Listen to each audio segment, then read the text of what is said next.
नमस्कार दोस्तों, स्वागत है आपका अपना चैनल जिसका नाम है केवल एग्जाम। इसमें हम लोग यूपीएससी 2024 और यूपी पीसीएस 2024 के लिए हिस्ट्री के पोर्शन में हम मुगल काल को देखने जा रहे थे। इससे पहले हमने एंशियंट पूरा कंप्लीट कर दिया है, हमने गुलाम वंश पूरा कंप्लीट कर दिया था, मुगल से पहले जितने वंश थे उनको कंप्लीट किया था। आज हम जो देखने जा रहे हैं मुगल वंश के बारे में देखना चाह रहे हैं। आप हमारे थंबनेल देख रहे हो उसमें लिखा ना 3 घंटे में पूरा मतलब कि मेडोल हिस्ट्री कंप्लीट।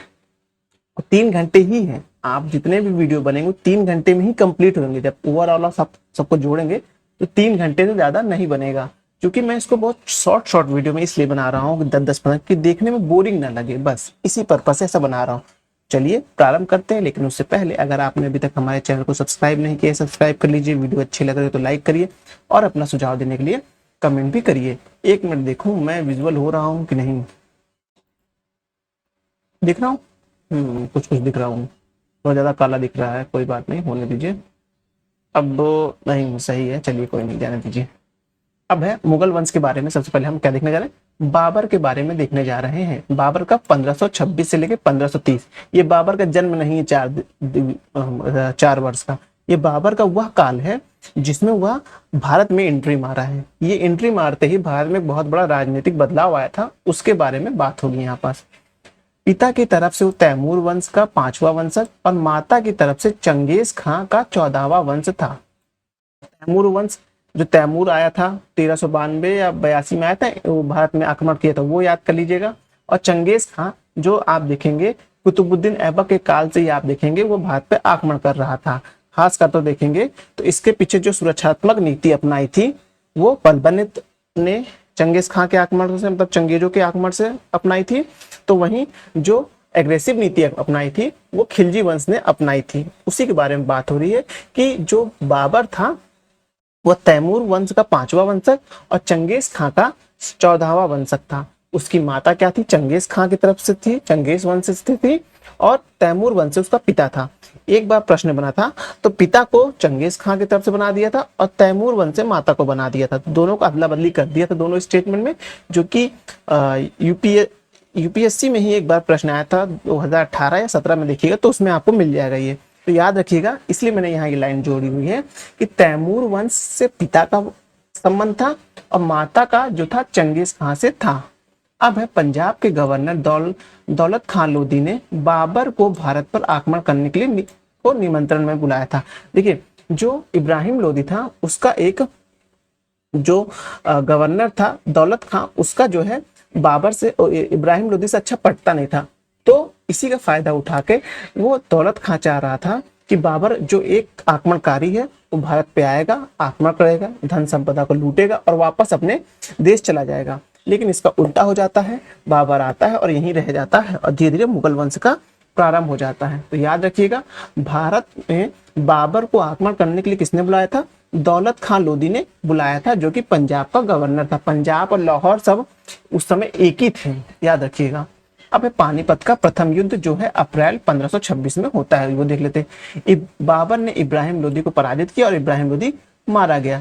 तुलगमा युद्ध पद्धति का प्रयोग किया गया। ये पूछेगा किस युद्ध पद्धति का यूज हुआ है, तो तुलगमा युद्ध पद्धति का यूज हुआ है। इस युद्ध में बाबर ने 2 तोपची उस्ताद अली और मुस्ताद खां थे। याद रखिएगा, इस युद्ध में भारत में देखेंगे तो इस युद्ध से आप देखेंगे तोपों का प्रयोग युद्ध के लिए प्रारंभ हो गया था। मतलब कि भारत जो तोपें थी भारत में एंट्री आ गई थी, भारत के युद्ध के मैदान में तोपें उपस्थित हो गई थी। तो जो जीत का मेन कारण था बाबर का पानीपत की लड़ाई में वो 2 था। पहला था तुलगमा पद्धति, दूसरा जो तोपों का यूज करना। तोपों का यूज किसने किया, 2 लोगों का नाम याद रखिए, उस्ताद अली और मुस्ताफ खां, दोनों को याद रखिएगा। पूछे कौन थे, तो ये बाबर के तोपची थे। अब आता है खानवा का युद्ध, याद रखिए, क्रम याद रखिएगा, पानीपत का युद्ध, फिर खानवा का युद्ध। खानवा का युद्ध मार्च 1527 है, ये देख लेते हैं। बाबर और मेवाड़ के राणा सांगा के बीच हुआ। किसमें हुआ, बाबर और मेवाड़ के एक राजा थे जिनका नाम राणा सिंह था, उनके साथ ये युद्ध हुआ। इस युद्ध में क्या हुआ, इस युद्ध में बाबर ने जिहाद का नारा दिया। यही वो युद्ध था जिसने बाबर ने जाम का प्याला अपना उठाया और उसे तोड़ दिया था। कहा था अगर मैं यह युद्ध जीत जाऊंगा तो मैं इसके बाद से शराब या किसी भी मदिरा का सेवन नहीं करूंगा। इसी ये वाक्य से क्या हुआ था, इसी वाक्य से पूरे सेना में एक जोश पैदा हो गया था। इस तरह का कुछ आपको सीन देखने को मिलेगा जब आप पद्मावत मूवी देखेंगे, तो उसमें रणवीर सिंह ने कहते इस तरह का एक वो मतलब कि सीन फरमाया, मतलब दर्शाया है, तो वो उसी मतलब कि याद रखिए कुछ ऐसा ही सीन हुआ था। अब आता है चंदेरी का युद्ध। याद रखिएगा क्या, चंदेरी का युद्ध जनवरी 1528 बाबर और मेदिनी राय के बीच हुआ है। जो राजाएं हैं ना, ये याद रखिएगा। अब क्यों मुझे लग रहा है प्रश्न ऐसा अगर बनेगा तो इससे बनेगा, एक तरफ युद्ध दे देगा कौन कौन से युद्ध हैं, फिर दूसरी तरफ कौन कौन राजाओं के बीच हुआ था। सब में बाबर तो कॉमन रहेगा, लेकिन अलग अलग राजा जो उसके विपक्ष राजा रहेंगे, विपक्षी दल वो बदल जाएगा। तो पानीपत में इब्राहिम रहेगा, राणा सांगा मिलेगा आपको खानवा के युद्ध में, चंदेरी के युद्ध में आप देखेंगे तो आपको मेदिनी राय मिलेगा। इसमें भी भारत की बाबर की विजय चारों युद्ध में होती है। फिर आता है घाघरा का युद्ध जो हुआ था मई 1529 में। घाघर तट पर बाबर का अफगानों से युद्ध हुआ था। इसमें बाबर की विजय हुई थी। किसकी विजय हुई थी? इसमें बाबर की विजय हुई थी। 1530 में बाबर की मृत्यु के बाद उसे काबुल में दफनाया गया था। उसे कहाँ दफनाया? बाबर की कब्र कहाँ है? काबुल में है, लाहौर में। और उसकी कब्र उसकी भी मिलेगी आपको, क्या नाम है, जहांगीर, जहांगीर की भी आपको वहां मिलेगी, लाहौर में मिलेगी। शाहजहां की मिली नहीं, जहांगीर की मिली, ठीक, हाँ ठीक। तो याद रखिएगा कि घाघरा का युद्ध किसमें हुआ था? बाबर और अफगानों के बीच हुआ था। यहीं से आपको निकल के आएगा, आगे बढ़ के देखेंगे तो आपको जो शेरशाह सूरी मिल जाएगा। अब आ गया हुमायूं, जो कि 1530 से 40 था, फिर 56 में आया था। इस 14 और 16 वर्ष में वह जो है भारत की सीमाओं के वर्तमान सीमाओं से बाहर था, लाहौर के उस तरफ था जहां शेरशाह का शासन नहीं था। तैमूरी परंपरा में साम्राज्य विभाजन होता है, किंतु बाबर ने साम्राज्य विभाजन करने को नहीं कहा। फिर भी हुमायूं ने साम्राज्य का विभाजन कर दिया था। देखिए तैमूर परंपरा में क्या होता है, उसमें जो पूरा राज जो जो भी किसी के पास संपत्ति होती है वह उसके सारे पुत्रों या पुत्रियों सब में बराबर बंटती है। हाँ, वो ये तैमूरी परंपरा है जिसमें बराबर बांटा जाता है। लेकिन जो बाबर था उसने अपने साम्राज्य को विभाजित होने से मना कर दिया था। लेकिन फिर भी हुमायूं बहुत ही अच्छा दिल का इंसान था। अगर देखा जाए ओवरऑल मामले में, तो उसने क्या किया था कि अपने भाइयों के बीच किसी प्रकार का तनातनी ना हो, किसी प्रकार का गृह युद्ध की स्थिति ना उत्पन्न हो, तो उसने क्या किया था, अपने जो साम्राज्य था उसका विभाजन कर दिया था। मालवा और गुजरात पर हुमायूं ने कब्जा कर अपने भाई अस्करी को नियुक्त किया था। तो जो आप हुमायूं के भाई देखेंगे तो हिंदाल, अस्करी, हुमायूं थे, ही सब थे। चौसा का युद्ध कब हुआ था? आप याद रखिएगा 1539 को याद रखिएगा, चौसा का युद्ध होता है। शेरशाह और ये देखिए आगे ना, शेरशाह और हुमायूं के बीच हुआ, जिसमें हुमायूं को पराजित होना पड़ा। निजाम नामक भिक्षती ने हुमायूं के, जो वो होते ना, वो नाव वाले लोग होते हैं, उन्होंने इनको बचाया था क्योंकि ये नदी में कूद पड़े थे। हाँ याद रखिएगा, उसका नाम क्या था? निजाम था, जो कि क्या था? भिक्षती था। इन्होंने हुमायूं की जान बचाई थी। देखिए याद रखिएगा, चौसा का युद्ध जरूर ध्यान से अच्छे से ध्यान रखिएगा, और ये वर्ष भी, चौसा और कन्नौज का युद्ध को वर्ष भी ध्यान रख लीजिएगा। युद्ध के बाद शेर खान ने अपने को सुल्तान घोषित किया और शेरशाह की उपाधि धारण की। शेर खान ने अपने आप का जो अपनी उपाधि ली वो अंदर सुल्तान हो गया और शेरशाह की उपाधि ले ली थी। अब है कन्नौज या बेलग्राम की लड़ाई। 1540 ईस्वी में शेरशाह और हुमायूं के बीच अंतिम रूप से पराजित किया गया तथा हुमायूं ने अपनी जान बचाकर ईरान चला गया। कहाँ चला गया?